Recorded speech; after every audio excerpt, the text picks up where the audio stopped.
with the blackmail, I was talking with someone else on the phone the other day who I'll probably have on the podcast to talk about this and make the arguments, but he was, I don't know, steel manning the argument that the blackmail was defensive blackmail, paranoia blackmail. And at the end of his argument, I said to him, I was like, every leap you had to make the argument that it was just defensive in nature, I don't have to make a single one of those leaps to say it was offensive in nature. Absolutely right.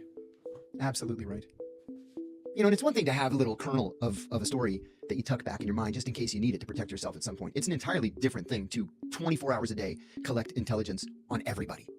I just don't buy the argument that it was defensive in nature. No.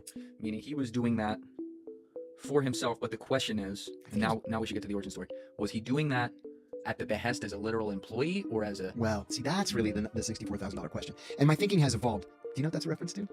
I actually don't. Oh, it was a game show in the 1950s called the $64,000 question. It was like Jeopardy. You get to the end, and if you win the big prize, it's $64,000. But it went off the air because it turned out it was fixed. And so the producers and the hosts were prosecuted. So it's